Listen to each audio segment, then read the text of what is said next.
Moi, c'est Simon Amand, du coup, je suis président de l'association Manuel Focus et moi, je suis plutôt réalisateur, scénariste et monteur dans l'association. Je suis Marina Didier-Georges, donc je fais de la réalisation, de l'écriture et je suis comédienne aussi donc, dans les films de Manuel Focus. Sur le concours du cours Roulette, moi, je m'occupe des affiches, de la mise en scène. Et je fais la coordination générale du festival Cours Roulette. C'est une association qui est née de l'envie en fait de faire des films. Et donc on a créé ce statut de l'association à ce moment-là, on savait pas trop pourquoi à l'époque, mais depuis on a compris.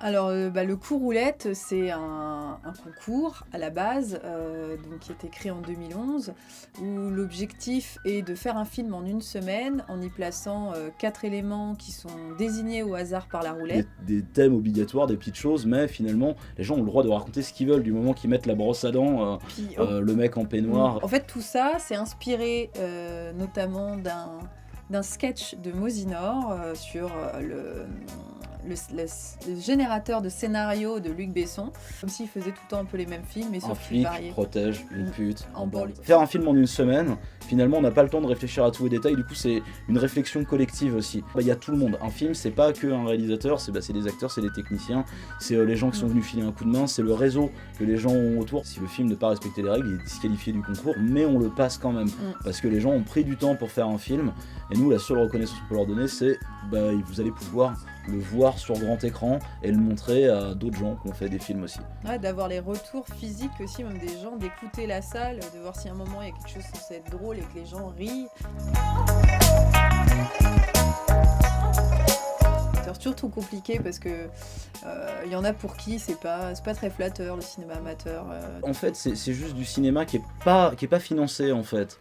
Il y a ça aussi, et avec des gens qui ont plus de passion forcément que de moyens et qui ont envie de faire quelque chose. Parce que quand on commence à faire du cinéma, qu'on essaye de faire le film la première fois, on peut le faire avec son téléphone portable, et ça va être amateur, on va pas savoir faire, mais on apprend au cinéma, c'est un métier assez hiérarchique.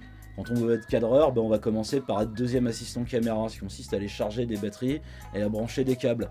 Et il y a un moment où c'est vrai qu'on peut avoir envie de filmer nous-mêmes. Nous, on est vraiment donc une association, donc là où toutes les personnes sont bénévoles. L'association a justement du matériel, on a des compétences, on a des conseils, on a du réseau aussi. Si on veut avoir un décor, il faut connaître des gens qui pourraient l'avoir, ce genre de choses-là. Et c'est un vrai travail collectif, c'est une vraie œuvre collective. Là maintenant, il y a une vraie entraide et des connaissances aussi sur qui est-ce qui existe sur Rennes, aux alentours, en termes de moyens, en termes de possibilités, même de lieux, de tout ça. Puis au Cours Roulette, mine de rien, on voit, il y a plein de gens, on parle d'émergence, voilà, là il y a plein de gens qui émergent aussi, des gens qui ont une patte, qui ont quelque chose, et on fait...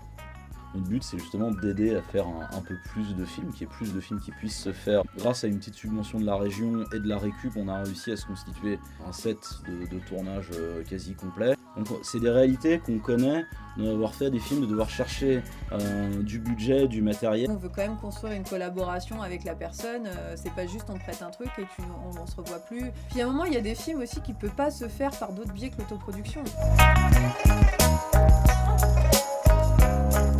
Ça, c'est des métiers, c'est pas pour rien qu'il y a des personnes qui sont responsables de toutes ces phases-là, ou de phases très précises comme justement en presse, en ceux qui inscrits sont distributeurs spéciaux dans les festivals, d'autres sur le marché de la télé.